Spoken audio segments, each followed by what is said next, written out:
मैंने ढेर मुरादाबादी की आवाज में एक और नायाब तोहफा समाज फरमाए हजरात टिप्सी कैसेट की जानिब से कलाम इमरान सरफराज और शहजाद अली साहब, मौसीकी यानी संगीत से सजाया है नौशाद नियाजी ने दास्तान हजरत मस्तान शाह मियां रहमतुल्लाह अलैह की। हिंदुस्तान में एक जगह जिला पीलीभीत शरीफ में गैलुया शरीफ के मशहूर हैं ये, जिन्हें हजरत मस्तान के नाम से बहुत सारी करामतें मशहूर हैं आपकी। सारे जमाने में आपको मस्तान मियाँ के नाम से बहुत सारे लोग जानते हैं। आपसे जो जो करामतें जाहिर हुई हैं वो ये करामतें आप इस वाक़यात में समाअत फरमाए हज़रात। आपके बचपन से लेकर के और वफात तक का ये वाक़या सुने। कलाम इमरान सरफराज और शहजाद अली साहब समाअत फरमाइए हज़रात नसीम आरिफ की आवाज़ में।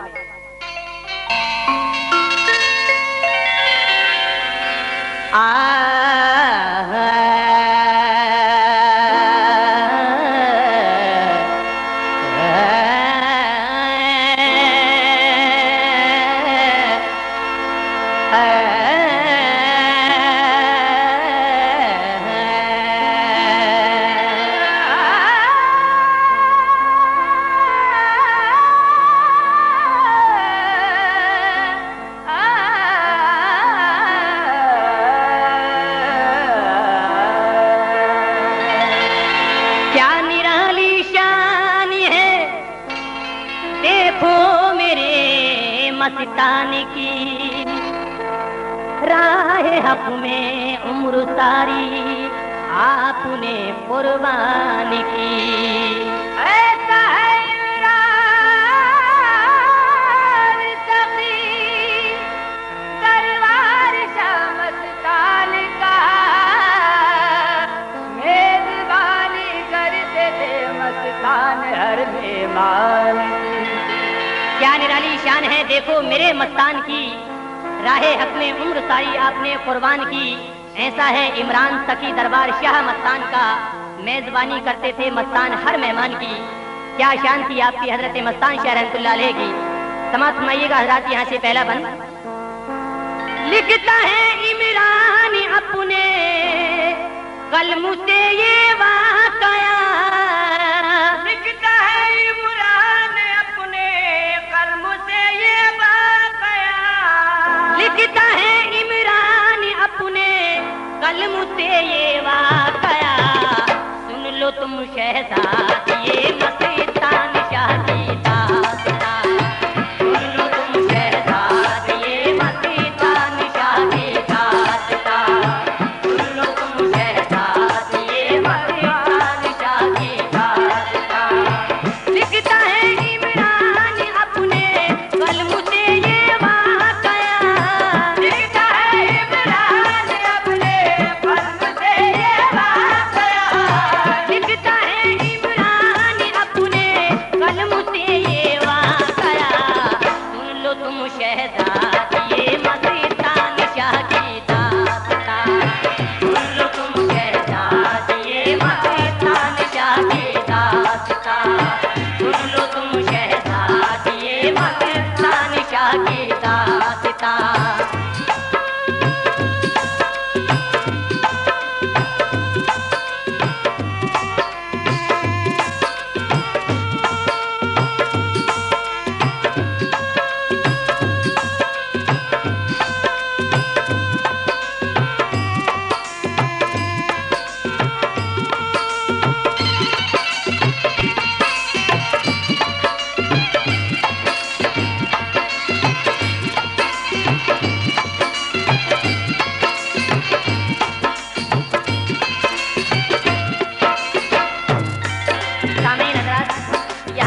क्या शुरू होता है, आप कहाँ पैदा हुए थे और आप पर किस तरह से मस्ती का आलम छा गया, आप मस्ती की आलम में किस तरह से घूमते फिरते थे। आप सबसे पहले ये पहला बंद आप बचपन का समाज फरमाइएगा हज़रात। आप गोला शहर की बस्ती में थे पैदा हुए, लाए थे तशरीफ सबको फैज़ देने के लिए। आपके वालिद थे सैयद नाम था अबरार हुसैन, घराना आपका ऊंचा बहुत आला तरीन। आपका बचपन से ही लगता था संजीदा मिजाज, छुपा जिसमें खुदा के नूर की रहमत करार। उम्र जब बढ़ने लगी और बचपना जाने लगा, आँख पर मस्ती का कुछ कुछ रंग सा छाने लगा। मस्ती हो करे आप हरदम घूमते थे दरे बदरे, एक पल में थे इधर और एक पल में थे उधरे। जब वहाँ रहते हुए भी आपका मन ना लगा, उस जगह को छोड़ने का आपका मन तब हुआ। आ गए लेकर के रहमतपुर में वालिद आपके, आ गए रहमतपुर में फिर लेके वालिद आपके। बस गए आकर वहाँ लेकर के वालिद आपके। अब यहाँ पर आप पर मस्ती का आलम था बड़ा, कुछ दिनों तक तो रहे नील फिर यहाँ फिर ना लगा। कुछ दिनों तक तो रहे फिर मन यहाँ पर भी लगा। घूमते मस्ती के आलम में वहाँ से चल दिए, छोड़ने बाप को भलिया बुजुर्ग तब आ गए। घूमते मस्ती के आलम में वहाँ से चल दिए, छोड़ के माँ बाप को भलिया बुजुर्ग तब आ गए। कुछ दिनों के बाद वालिद आपके से मर गए, कुछ दिनों के बाद वालिद आपके से मर गए, कुछ दिनों के बाद वालिद आपके से मर गए। इस भरी दुनिया में तन्हा आपको वो कर गए, इस भरी दुनिया में तन्हा आपको वो कर गए, इस भरी दुनिया में तन्हा आपको वो कर गए।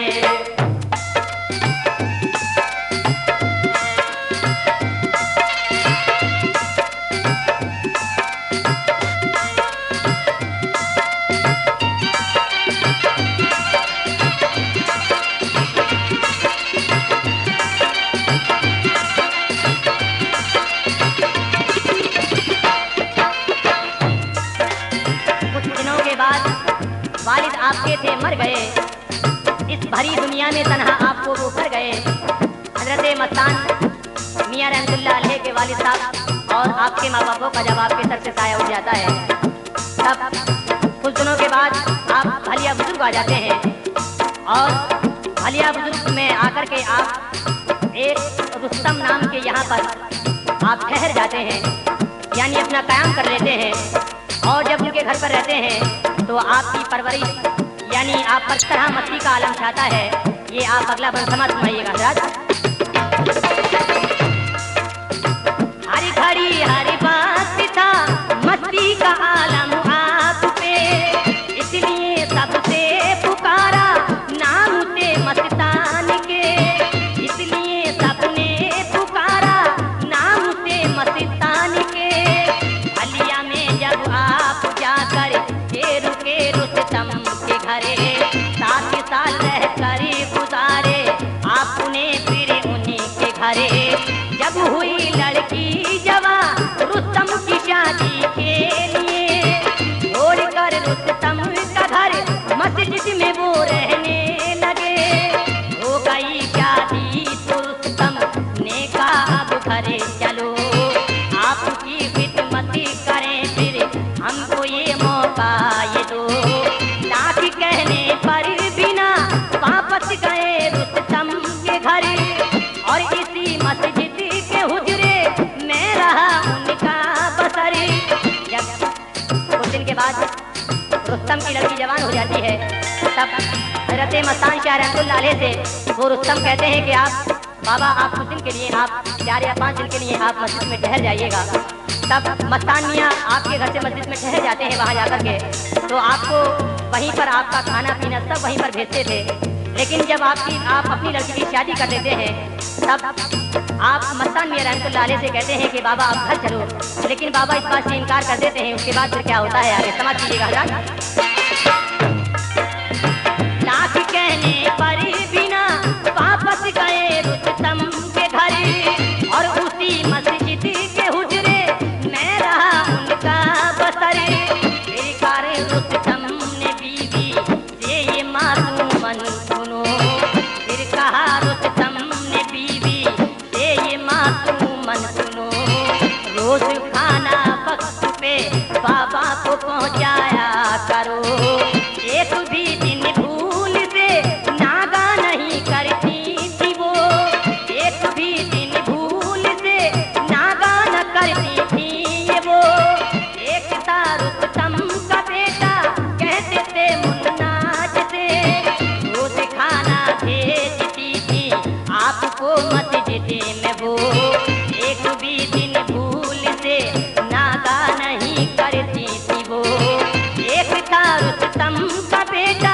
कहते थे मुन्ना जिसे, उससे थी बाबा को उल्फत, पास रखते थे उसे।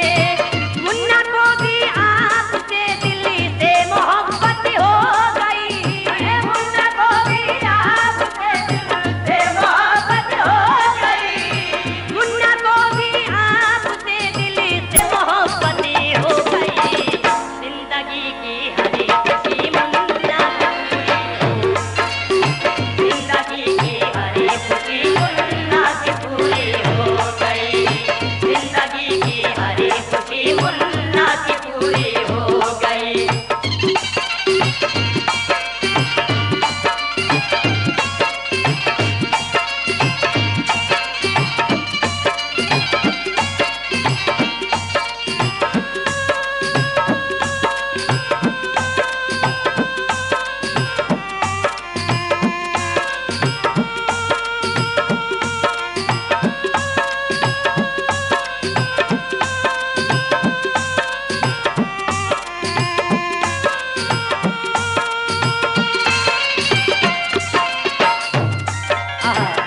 मुन्ना को भी आपसे दिल से मोहब्बत हो गई, जिंदगी की हर खुशी मुन्ना की पूरी हो गई।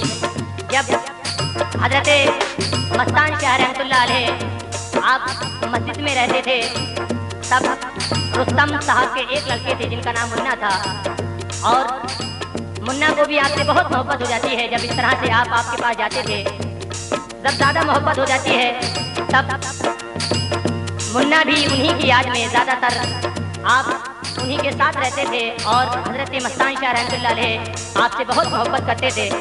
उसके बाद वहाँ से फिर आप पूरनपुर और गहलुइया शरीफ की तरफ किस तरह से अपना कायम करते हैं, अगला बंद समाज कीजिएगा हजरात।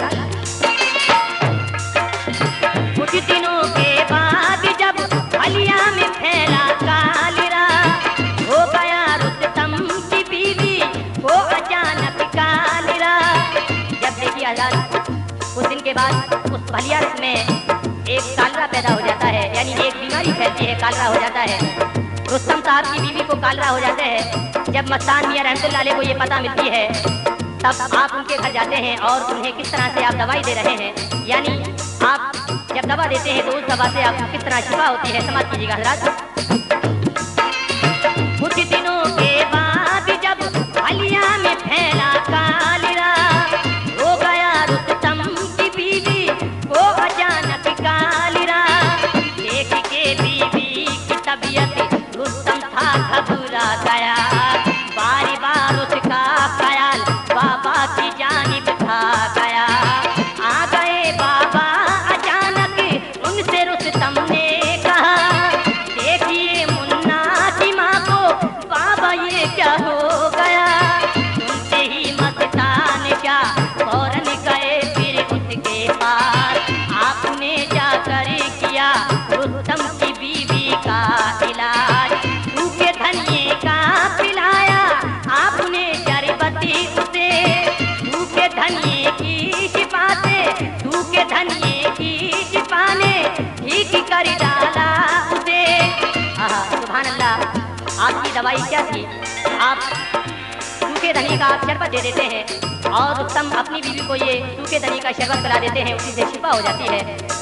कोई भी आपके पास अगर मरीज आता तो आप सूखे धनिए का और एक कसीरा एक दवा बताते थे, आप उसी दवा से आपकी ये फैज हो जाता था। उसके बाद हजरात फिर क्या होता है, सुने अगला बंद। कोई भी हो मर गया, कोई किसी को बला, सूखे धनिए का था शरबत और कसीरा थी दवा। दोनों चीजों में खुदा ने डाल दी इतनी शिफा, दोनों चीजों में खुदा ने डाल दी इतनी शिफा, दोनों चीजों में खुदा ने डाल दी इतनी शिफा। आप जिसको भी पिलाते मर्ज हो जाता दफा, आप जिसको भी पिलाते मर्ज हो जाता दफा, आप जिसको भी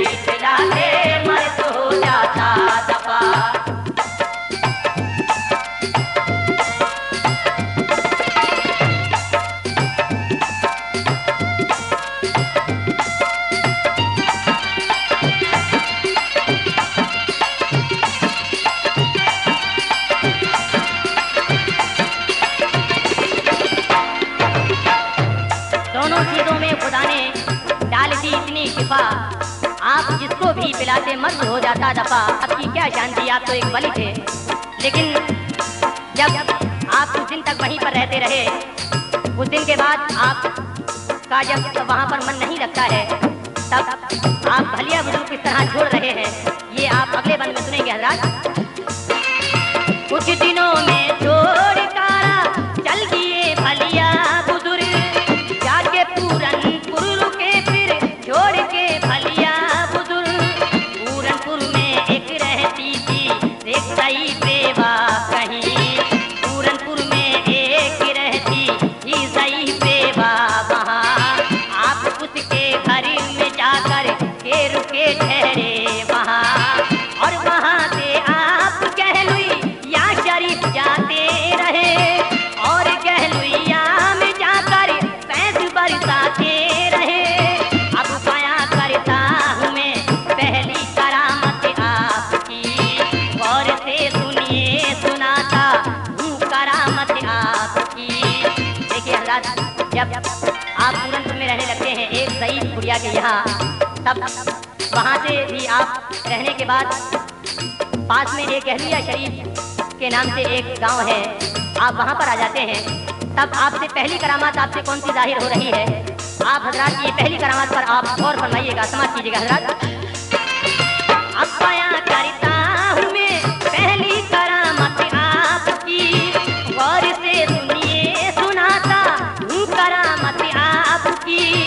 एक दिन कहलुइया में तशरीफ फरमा आप थे, शख्स एक नजदीक आया और बोला आपसे, क्या करूं बाबा मेरी बेटी बहुत बीमार है, लड़ रही है मौत से ये बाप भी लाचार है।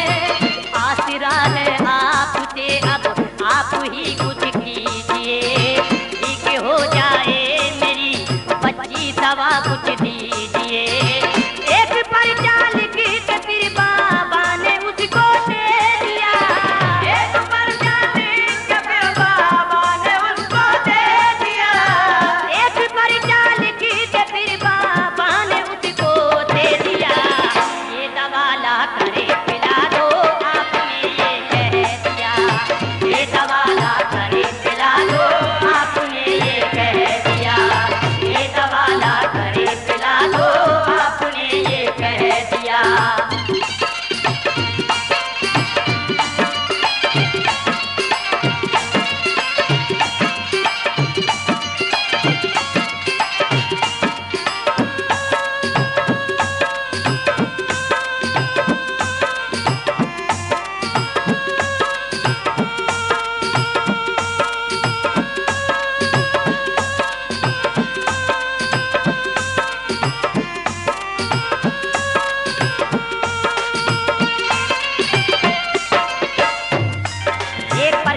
फिर बाबा ने उसको दे दिया, ये दवा लाकर पिला दो आपने ये कह दिया।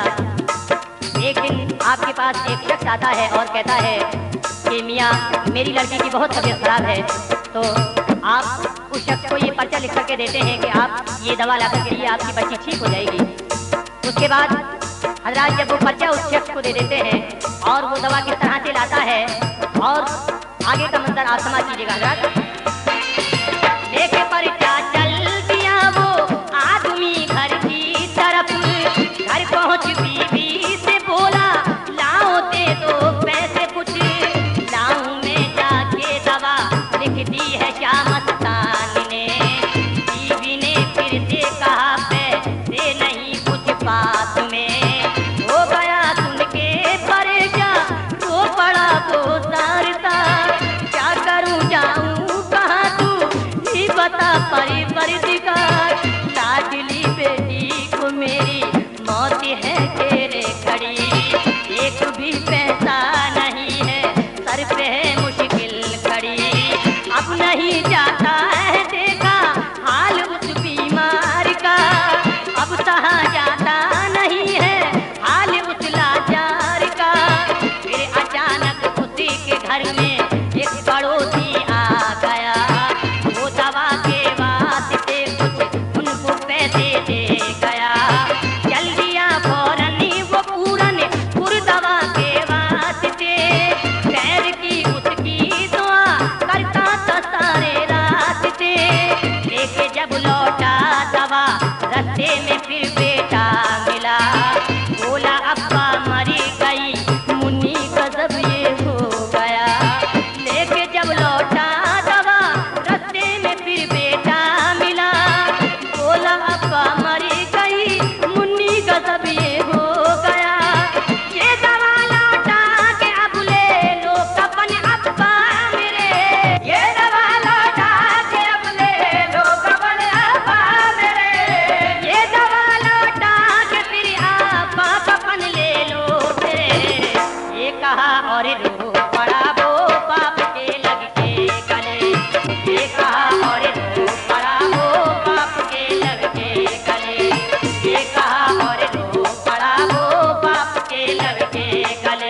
ले लो कफन अब्बा मेरे, ये कहा और रो पड़ा वो बाप के लड़के गले। जब हजरत वो शख्स पूरनपुर दवाई के लिए जाता है, तब रास्ते में आपका लड़का मिल जाता है और कहता है कि अब्बा हुजूर बहन तो खत्म हो गई है, अब आप इस कफन को वापस कर दें और इसके बदले में ये जो आप दवाई लेकर के आए हो, ये दवाई आप वापस करने के बाद में आप इसके बदले में आप कफन ले लें। तब वो शख्स कहता है कि नहीं, हम उन्हीं मियाँ के पास चलेंगे जिसने हमें ये पर्चा बना करके दिया था। तब वो बाप और बेटे दोनों उन मियाँ के पास किस तरह आ रहे हैं, समाज कीजिएगा हजरात। अगला बंद। बाप ये बेटे से बोला यूं ना हो मायूस तुम, ये दवा लेके चलेंगे पास आ बाबा के हम। बाप बेटे गम के मारे चल दिए बाबा के पास, बाप बेटे गम के मारे चल दिए बाबा के पास। आँख से आंसू थे जारी, गमजुदा थे दिले उदास, पहुँच के कहलुइया वो कदमों में उनके गिर गए। मर गई बेटी मेरी, बोलो मियाँ हम क्या करें। ये कहा बाबा ने जाओ क्यों न तुम मायूस हो, ये दवा जाकर पिलाओ ठीक हो जाएगी वो। जैसे ही लड़की के मुंह में वो दवा डाली गई, जिस मुंह में रूह लौट आई वो थी जिंदा हो गई। देख करके ये करामत आपकी सब खुशी हुए, घर में जितने लोग थे आशिक वो सब यूं हो गए। देख करके ये करामत आपकी सब खुशी हुए, देख करके ये करामत आपकी सब खुशी हुए। देख करके ये करामत आपकी सब खुशी हुए, घर में जितने लोग थे आशिक वो उनके हो गए। घर में जितने लोग थे आशिक वो उनके हो गए। घर में जितने लोग थे आशिक वो उनके हो गए।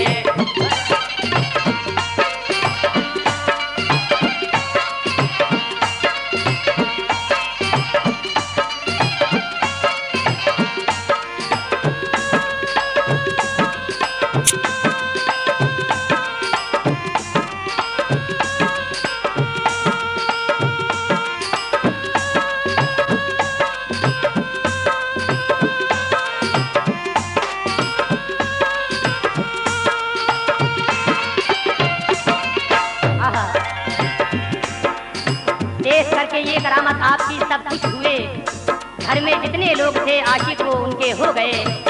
जब वो लड़की जिंदा हो जाती है हजरत, आपसे पहली करामात कहलुइया शरीफ में ये आपसे जाहिर हुई है। जब आपसे पहली करामात हो जाती है तब सारे लोग आपके दीवाने हो जाते हैं और आपको मस्तान के नाम से सारे लोग पुकारने लगते हैं। उसके बाद फिर हजरत अगला बंद में ये कहा बाबा ने जाओ यूं न तुम मायूस हो, ये दवा जाकर पिलाओ ठीक हो जाएगी वो। जैसे ही लड़की के मुंह में वो दवा डाली गई, जिस्म में रूह लौट आई वो थी जिंदा हो गई। देख करके ये करामत आपकी सब खुशी हुए, देख करके ये करामत आपकी वो खुशी हुए।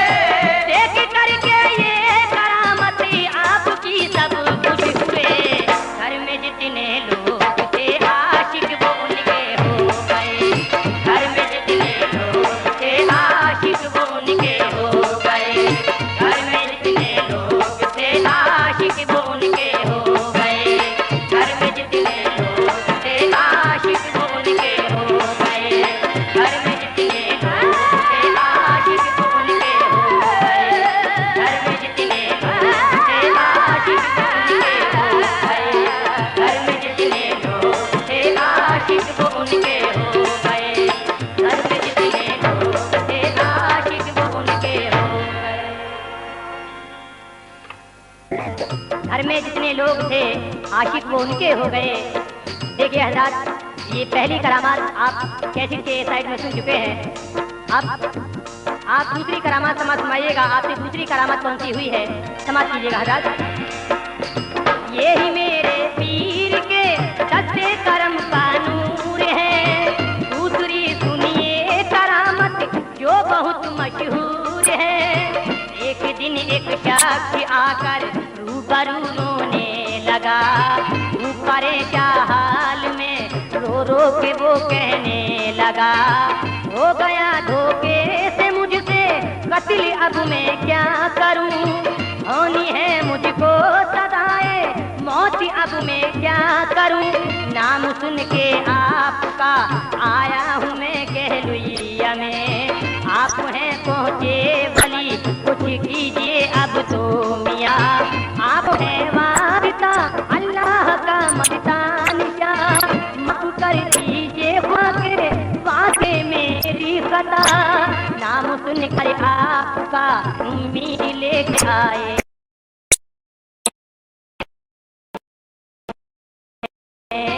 सर पे मेरे मौत के ये काले बादल आए हैं। फिर मियाँ ने ये कहा, जामा की तेरी बेशक तू ना अदालत में तेरा होगा भला।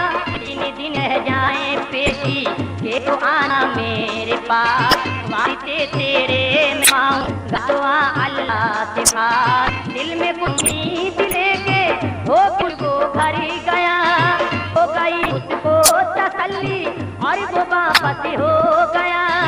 3 दिन अब रह गए फिर आया वो कहलुइया में। कदम बोती करके बोला, आ गया हूँ अब मियाँ। हाथ सर पे फेर के उससे मियाँ ने ये कहा, जाबरी हो जाएगा फांसी से बिल्कुल बेगुनाह।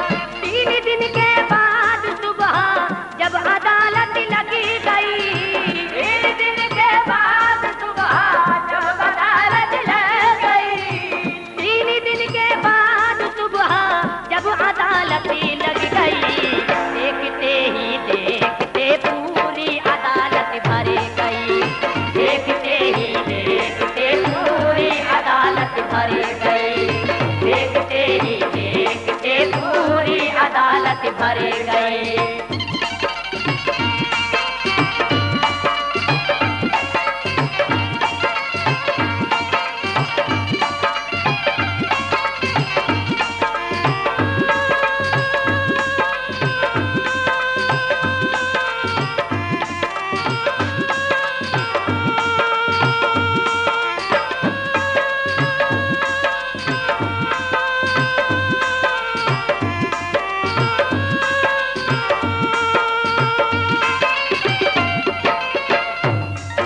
3 दिन के बाद सुबह जब अदालत लग गई, देखते ही देखते पूरी अदालत भर गई।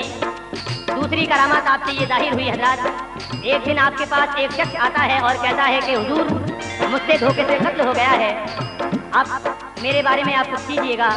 तब हजरत मस्तान शाह रहमतुल्लाह अलैह कहते हैं कि जब पेशी के लिए आपके 3 दिन रह जाएं, तब आप मेरे पास आना। तब हजरत मस्तान शाह रहमतुल्लाह अलैह के पास वो शख्स किस तरह जाता है और किस तरह अल्लाह से वो दुआ करते हैं, उसके लिए समाज कीजिएगा हजरत। कटहरे में मुजरिमों के फिर उसे लाया गया। उस पे जो इल्जाम था जज को सुनाया वो गया। छिड़ गई दोनों तरफ के फिर वकीलों में बहसी।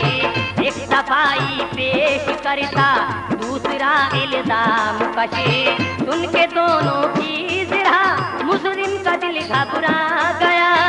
सोच के फांसी का मंजर जिस्म भी थर्रा गया। सोचता था अब यहीं मुमकिन नहीं बच पाऊंगा। सोचता था अब नहीं मुमकिन के मैं बच पाऊंगा। जो ही मुझसे खता उसकी सदा मैं पाऊंगा। सब है ये बेकार बातें, कौन किसका है यहाँ। ना तो है भगवान कोई और न है कोई खुदा। इतने में एकदम अचानक एक धमाका सा हुआ। ऐसा लगता था अदालत का तले डर फटी गया। देखिए हालात, जब काफी देर हो गई उसे कटहरे में फंसे हुए, तब वो ये सोचता है नहीं तो कोई खुदा है और नहीं भगवान है। उसे फिर मियाँ की याद आती है। जब मियाँ की उसे याद आती है तो अचानक एक धमाका सा होता है और उसके सामने एकदम इस तरह से मियाँ के कपड़े नजर आते हैं। जब नजर आते हैं इधर वो जज उसे फांसी की बार सजा लिख रहा है उस कागज पर, लेकिन जब वो कागज बाद में देखता है उठा करके तो वो वहाँ से कैंसिल हो जाता है, यानी रिहा हो जाता है। जब बार वो वकील लिख रहा है और वो जज लिख रहा है, आपस में वकीलों में ये जिद्दो बहस हो रही थी कि लेकिन हज़रत जब उसको रिहा मिल जाती है तब वकील और जज उससे क्या कह रहे हैं, समाज सुनाइए हज़रत अगला बंद। फिर अचानक एक कपड़ा उसको था आया नजर, हिल गया मायूस चेहरा आपको पहचान कर, मुस्कुराया दिल ही दिल में हजरते मस्तान पर, दिल में जो भी खौफ था सारा हुआ वो बेअसर, सब सबूतों और गवाहों की सुनी जज ने अपील, गौर से उसने सुनी दोनों वकीलों की दलील, सोच करके जज ने फिर अपना सुनाया फैसला, हुक्म फिर फांसी का देके उसका फाइल पे लिखा, हो गया हैरान जब फाइल पे उसकी गई नजर, था जहाँ फांसी लिखा अब था बरी लिखा हुआ। देखिए हज़रत, जब वो जज बार उसके लिए फांसी लिख रहा है और नीचे बार उसके लिए ये बरी लिखा जाता है, तब वो जज ये हैरान में पड़ जाता है और कहता है कि हुजूर आप, वो मुल्जिम से कह रहा है कि आप किससे मिलकर के आए हो, आपके ऊपर किसी का साया है, लेकिन वो शख्स कहता है कि मैंने तो मेरे ऊपर किसी का साया नहीं है, बल्कि मैं किसी से नहीं मिलकर आया हूँ। जब ज़्यादा देर ये जज आपसे सारी गुफ्तगू कर रहा है और पूछता है, तब वो शख्स कहता है कि एक अहलिया शरीफ में मस्तान मियाँ नाम से वहाँ पर रहते हैं, मैं उनके पास गया, उन्होंने मुझे ये बात बताई, जब 3 दिन आपकी पेशी के रह जाएं तब आप मेरे पास आना। जब ये बात उस जज ने सुनी तब वो जज और वकील भी हजरत मस्तान के पास किस तरह पहुँचते हैं, समाप्त कीजिएगा हजरत अगला बंद। सोच में वो पड़ गया आखिरी कैसे हो गया, मैंने तो फांसी लिखा इसमें बरी क्यों हो गया, जज ने फिर एक बार अपने कलम से फांसी लिखा, देखता क्या है कि फाइल पे बरी फिर है लिखा, कोशिशें कर के उसने 6 दफा फांसी लिखा, कोशिशें कर के उसने 6 दफा फांसी लिखा, बरी हर बार उस फाइल पे था पाया हुआ, हार कर मुस्लिम से जज ने ये कहा मुझको बता, मिलके तू ऐसे किसकी है तुझ पे दुआ, हार कर मुल्जिम से जज ने ये कहा मुझको बता, मिलके तू आया है किससे किसकी है तुझ पे दुआ। वो कहता है कि आप किससे मिलकर के आए हो, तब हजरत मस्तान रहमतुल्लाह अलैह का वो किस तरह से पता बता रहा है, समझ कीजिएगा हजरत। होके खुश शाख ने फिर माजरा तब कह दिया, नाम कह लिया शरीफ के शाह का बतला दिया, तू है किस्मत का धनी तुझी को तो मिलनी थी सदा, तू है किस्मत का धनी तुझी को तो मिलनी है सदा, तू है किस्मत का धनी तुझी को मिलनी थी सदा, पर तुझे मस्तान जाके नूर ने बचा दिया, पर तुझे मस्तान जाके नूर ने अपने बचा, पर तुझे मस्तान जाके नूर ने है ले बचा।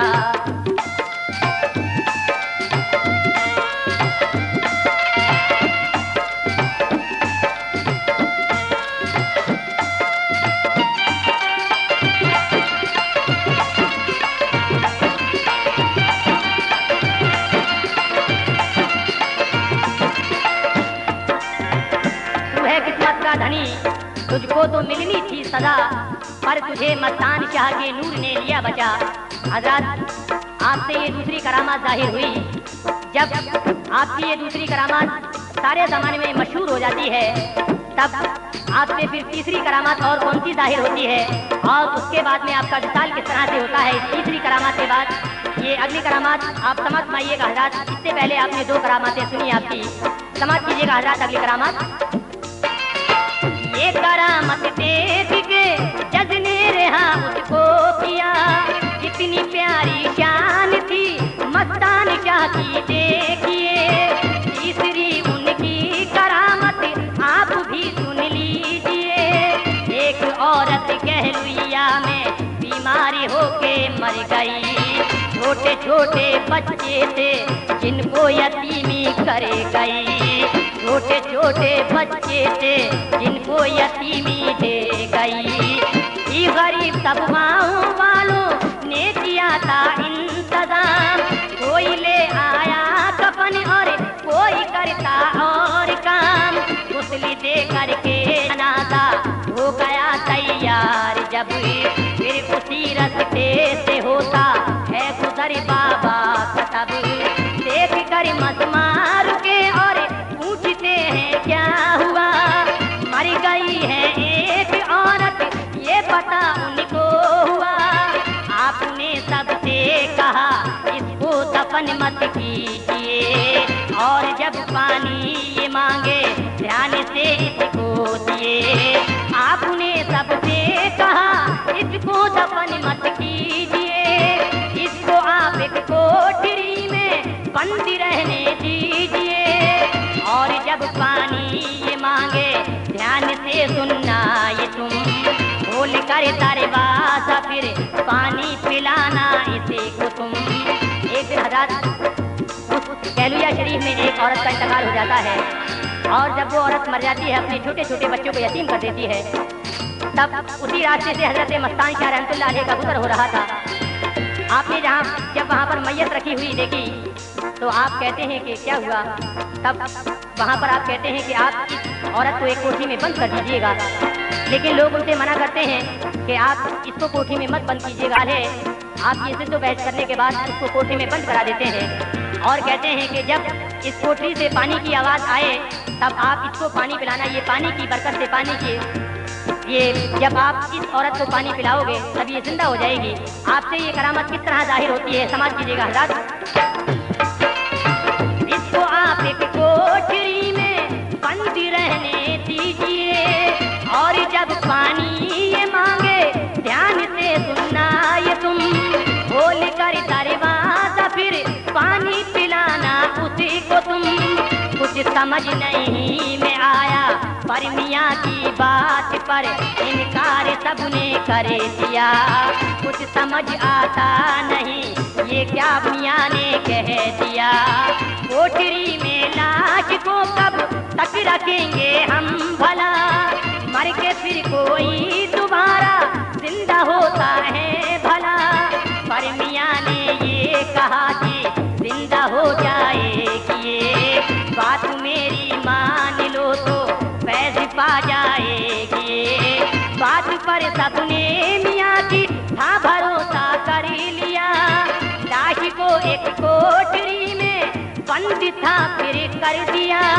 सुबह को दोपहर हुई और दोपहर से शाम हुई, कोठरी से अब तलक ना कोई भी आवाज आई। ये कहा सबने निकालो और कफन कर दो इसे, पर मियाँ ने ये कहा कि बंद रहने दो इसे। रात जो ही आधी गुजरी ये करामत हो गई, कोठरी से पानी पानी की आवाजें आ गईं। खोल करके कोठरी पानी पिलाया उसी को फिर, पानी के पीते ही जिंदा देखते हैं उसी को फिर। देख करके ये करामत लोग सब हैरान थे, देख करके ये करामत लोग सब हैरान थे, देख करके ये करामत लोग सब हैरान थे। गिर गए कदमों में जितने लोग थे मस्तान के, गिर गए कदमों में जितने लोग थे मस्तान के, गिर गए कदमों में जितने लोग थे मस्तान के।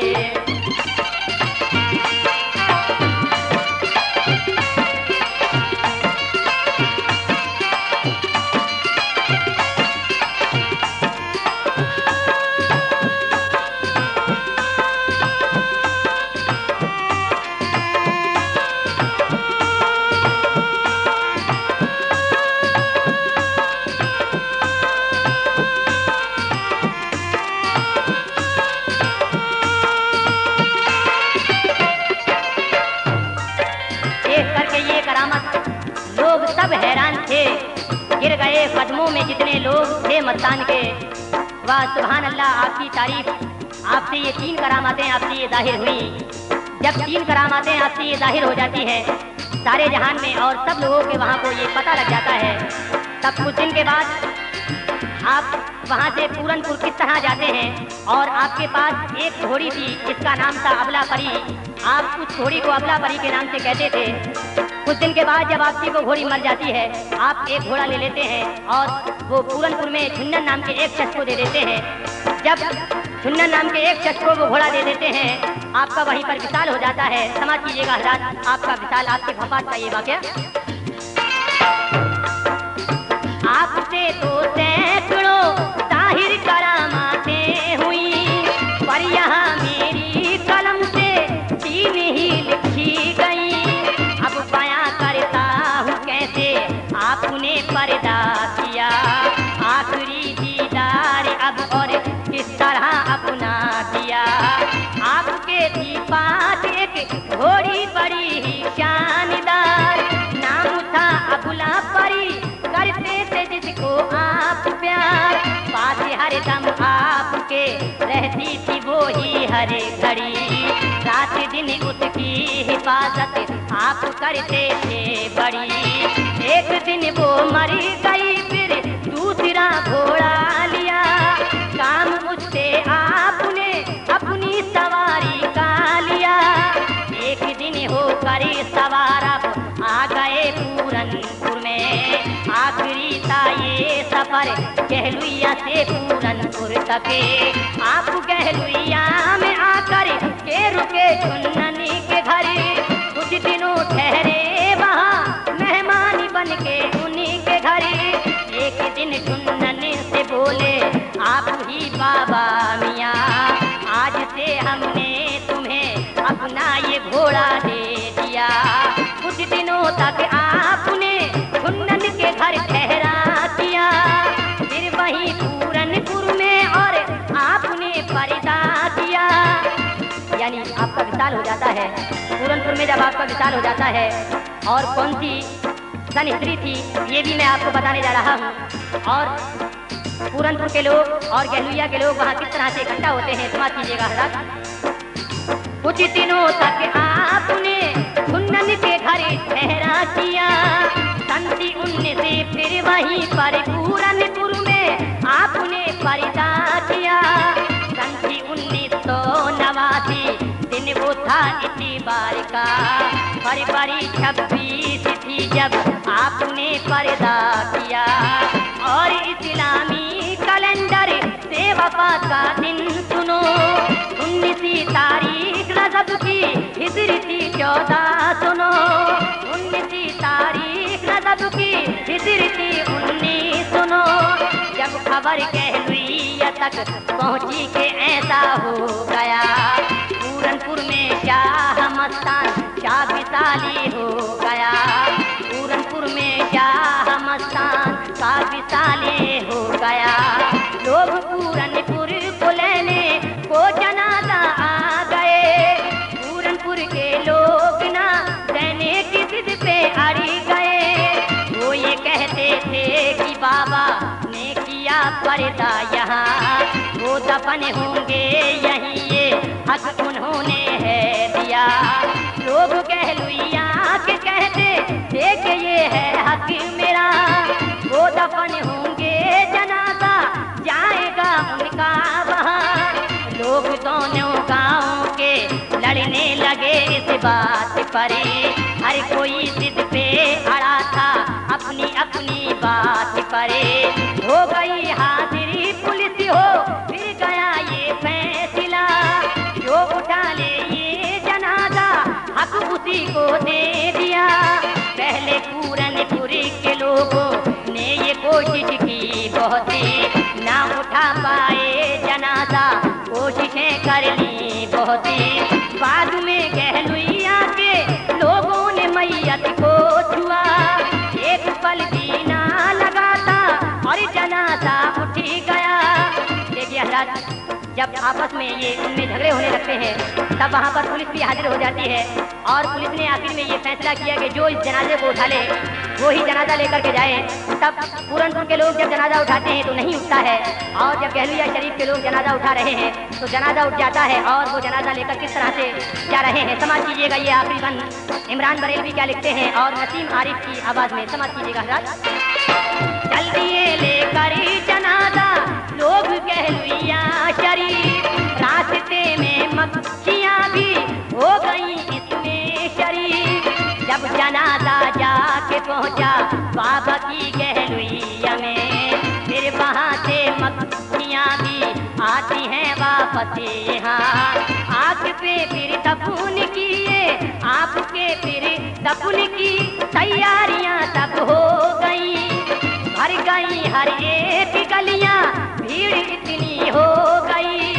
फिर वहाँ पर आपको दरगाह में था दफना दिया, फिर वहाँ पर आपको दरगाह में था दफना दिया। जो रहेगा ता कयामत वो मजार बनवा दिया। आज भी आते हैं लोग करने ज़ियारत आपकी, फैज़ है मिलता जहाँ से वो है चौखट आपकी। जिसने जो मांगा दिया है आपने उसको वहीं, कोई भी मायूस ना लौटा है